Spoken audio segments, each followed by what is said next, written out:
artist needs his orchestra intro. There you go. That was a very nice introduction. Thank you. And by the way, I love your stage. socks. Thank you so much. Wait, look at I those love them socks, too. folks. Yeah, very nice. Maybe I can wash them and give it to you so you can take them to your next stop after Switzerland. But not the shoes, thank you. I see that you're in need of socks because I was afraid you didn't bring any clothes because I was reading that you actually lost your lovely, lovely suitcase. I was wondering, did you find it until now or did it disappear forever? No, that one disappeared forever. It was a beautiful suitcase from Rimowa, a silver one that I had for just 15 years. That one there, similar. And it just fell apart. When I was traveling, I mean, last week I was in Poznan, Poland, doing a big concert. Then I went to London the next day and did a private show. And it was on that trip that I realized that I had to say goodbye to my suitcase. So my colleagues went to Munich and went to the Rimowa central place, and they didn't find what they were looking for. They were not treated particularly well. And so they went next door to the Kaufhof and got one. So I have a new one, a black one. So when you're on the road and being on the road for that many years, how difficult is it to put a set list together that you and your band are going to play? Well, tonight's set list is a shortened version because we were requested to do a certain amount of time. I'm sure we'll do more. And it's the hardest thing at the beginning of a tour to put together a set list because as an artist, I would find it very difficult to go on tour just with old songs all the time. I'm constantly making new records, and the picture that came up recently was for the new album, which is called A Better World. And so we obviously will have done some songs from that album this evening. But putting together a set list is always a big challenge. I've written around 300 songs, with words and music, across many different styles and ideas and stories and ballads and all sorts. So as you have asked me that question, yeah, it is difficult. One of the most important things is to have a band on tour that you actually get on with. I know that you will be talking to them, but we're good friends and we enjoy each other's company because you're spending a lot of time on the road, and but go out to restaurants and have a few drinks and so on. But musically, they're excellent as well. So let's grasp a little moment of that magical musical moment on stage with your band, and let's talk about the musicians after that. Okay. Keep away, keep away. They are making a perfect man. Keep away, keep away, keep away. They are making a perfect man.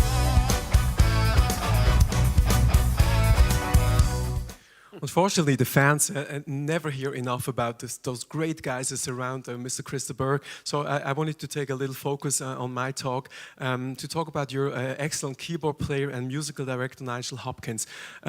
What's the story? How did you meet him? Did you have to do an audition for that? And did you go on TV and made a big show, Chris Burgh is looking for the next musical director, and put it on all the social medias? No, we didn't do that. I think he was referred to by a mutual friend many years ago. He's the best by a long way, best keyboard player I've ever worked with. He's a musical genius. He comes from Wales. He has performed on quite a few of my recent records. He's a one-man orchestra. He can do incredible things with his keyboard. And he also joined me on a tour about 3 or 4 years ago where it was just him and me. We did a lot of concerts together, and we are working now on my next project, which is going to be about Robin Hood. I'm actually writing a musical with some people in Fulda in Germany, but I will also have an album, and me and Nigel are working on that together. So are we expecting Lady Marian to walk around in the woods with a red dress, maybe? I think she doesn't wear anything in the woods. No, probably green. Probably green, okay, because I thought like the Birds are gonna maybe sing Lady in Red, so very, very discreetly. Talk more about this hit, if it's rather difficult to have a huge, massive hit, and or is it helpful, or how do you sense it throughout the years, that people maybe talk first about this song and then about all the other great tunes that you did, including instrumental songs that I love a lot? Well, it's kind of interesting because during the 70s, I was having hits in places like South America, Canada, Scandinavia, Germany, and then in the early 80s I had a big hit with Don't Play the Ferryman, American Top 40, and then High in Emotion, which was #1 in a lot of countries. Both of them strong rock songs. So my career went on a trajectory up like that. And then Lady in Red came. I had no idea it was going to be such a huge hit. And to this day, it's a massive song in America, for example. I go to Russia a lot. They love that song in Russia. It's not representative of what I do. It's just one of the things that I do. But of course, I like to perform it. And I'm very grateful that I at least will be known long after I have gone, maybe for more than one song, but that'll be one. Oh, yes, you will, that's for sure. You played, you mentioned that before, many different stages all over the world. Was there one specific one that you said this is an absolute dream and still is? Like, for example, the Royal Albert Hall. I've never been there myself, but how is it to enter knowing that many legends played there before? Well, the Royal Albert Hall is a monument to love, Queen Victoria to her late husband. And I've performed there, I think, 17 or 18 times. I've done several solo shows there, and that's awesome to walk out onto that stage and knowing there's people all the way up to the top, and you're about to do a 2.5 hour solo concert. That's quite a challenge, but I very much enjoyed it. But I would say possibly apart from the Royal Albert Hall, I mean, I've done nearly 4,000 shows around the world, and some of them are extremely memorable, and some of them I don't particularly want to remember in the early years. But there was a place called Ephesus, which is in Turkey. It's about 2 hours inland from Izmir, and it's a amphitheater built 300 years before Christ, and it is pretty well intact as it was then. And in the backstage area, there's these little places where the monks used to, I suppose, live and pray, little stone rooms. And beside, there's a village of Ephesus. And when we performed there, it was at night, stars in the sky, about 20,000 people. And this is where St. Paul preached to the Ephesians all those years ago, and it was on those very same stones, and it was a pretty overwhelming experience. I can imagine. I was thinking the most outstanding stage was in Switzerland, because since you were in Switzerland now, you were performing on a lake. Do you remember? Near Davos. Here we see the stage from Madrisa. From the Madrisa. Beautiful. Yep. That how was that experience for you to play there? It looks amazing. Well, I have a very good friend called Martin Bissang, who was from Zurich, that I met many times on holidays in Mauritius. And this is his project here, and he and a colleague. It's a most amazing spot, way up in the hills. And I did a show there last year. I was the inaugural, I was the first one. That's me and Nigel. We had to take this Don't Pay the Ferryman. And it was wonderful. And of course, coming to Switzerland, I've been here many times, usually playing in the Hollandstadion in Munich, beg your pardon, in Zurich, and also in Lausanne. We're here in Lausanne tonight. And it's a place I've been coming to for very many years, and I always feel very comfortable coming here. And I heard rumors that you tried to play the Alphorn. Is that true? I mean, we have a picture. There it is. No, I was drinking it, actually. It was full of beer. It's a very difficult instrument, but still it has a lot of a Swiss tradition, of course. And of course I can yodel. Usually the echo comes back. If you stand out in the morning and you yodel out, then after a few seconds it comes back to you. Let's like an avalanche, to be honest. Let's take me and also the fans a little bit back in time. When you started, I guess I was only a kid. I was born 1970, so I was wondering, was there a moment, a magic moment, where you realized something is happening, something is going on right now? My songs are getting out there. They're played on the radios. I play gigs. They call me to play more and more. The crowds are getting bigger. Was there like a moment where I said, I think I'm doing the right thing? Well, not one specific moment, because I knew nothing about the music industry when I started. And the first album came out, and much to my astonishment, a song from the first album became a major hit in South America. In Brazil, right? Exactly. Yeah. And I thought, right, I'm going to be a world star overnight. And of course, it does not work like that. And I worked extremely hard for years and years and years. And I won't bore people how difficult it is in a time of no internet, no access to thousands, if not millions of people just like that, you work. You go out there and you work really, really hard. And one thing about the music industry, it's built on disappointment. And things can go right. Most of the time they go wrong. So I was getting a little bit more, as like I said earlier, my career went up and up. For the first 12 years of my professional musicianship, I didn't earn any money. I just owed money all over the place. Millions of dollars, tour support, record company costs. But we were I was looking at the world as a globe and trying to turn lights on all over the world. And South Africa came in, #1 records, and Canada, multi-platinum. And so I could see the little lights coming on. England began. In England, you always had to have a hit record, like a single. But that eventually came. And, I've been very fortunate. I can't think of too many artists today who are going to have a career as long as mine. I actually signed for my record label, I think it was 45 years ago this week. Really? That's a long time. That's amazing. And I'm very lucky, as you'll find out, that my voice is still in good shape. I'm healthy and I have a lot of enthusiasm. But the most important thing is to have an audience there who want to hear what you're doing. And apparently they still love to hear it. And I can't wait to see it actually tonight. I'm really excited to see you performing on stage. Do you remember, we see a picture where you receive like golden records or platinum records. Do you remember that you gave once a golden record to a very, very special person in your life? You remember who that was? Well, I can't imagine who you're referring to, but I remember giving Tina Turner a gold record on stage in Munich, in the Olympiahalle. Remind me. Was Lady Diana. Oh, Princess Diana, of course. You were in a plane with is, Charles Branson, and that's it. you gave her a golden record. Do you remember what you were chatting about when you were having this small moment? This was in an aeroplane of the new fleet for Virgin Atlantic, and they had a cocktail on board called the Lady in Red.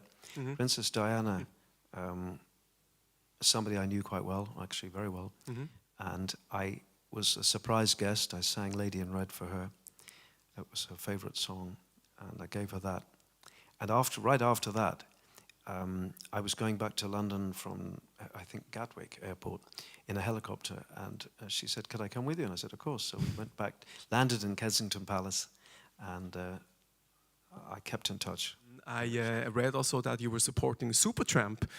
During their tour, we have a picture of that tour, one of my favorite bands. Yes. How was that for you to open already in big stadiums, and how long was the performance time? Like half an hour or more? Well, it started off just me on my own with the guitar, because we were the same record label, A&M Records, and the same management. And I was just a little guy, 20 minutes at the beginning, people whistling and booing and giving me a hard time. I mean, it's not funny to be an opening act, and I'm always very supportive if I ever have one. We don't usually have them at the moment, but I'm very supportive.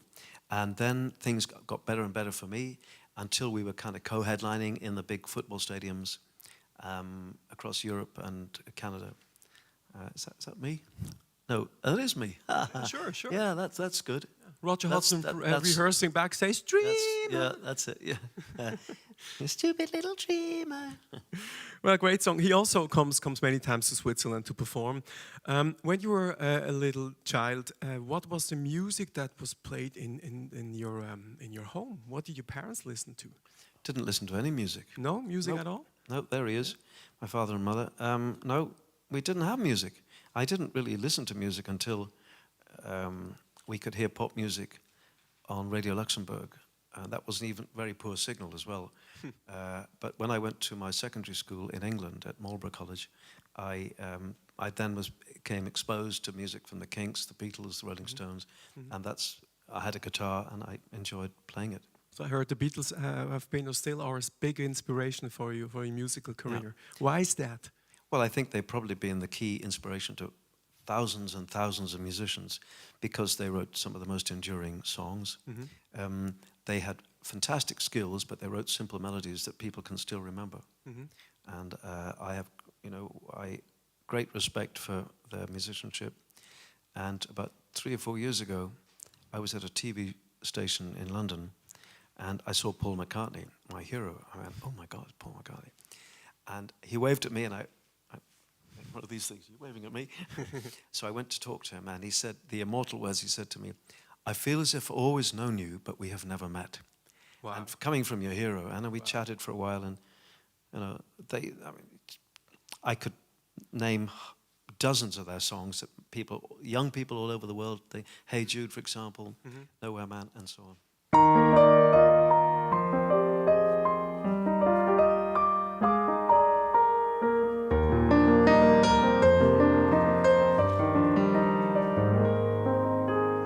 Long and winding road that leads into your door Will never disappear. I've seen that road before. It always leads me here. Lead me to your door. the wine and winding nights that rain wash away has left a pool of tears crying for the day. Why leave me standing here? Don't leave me waiting. Let me know the way.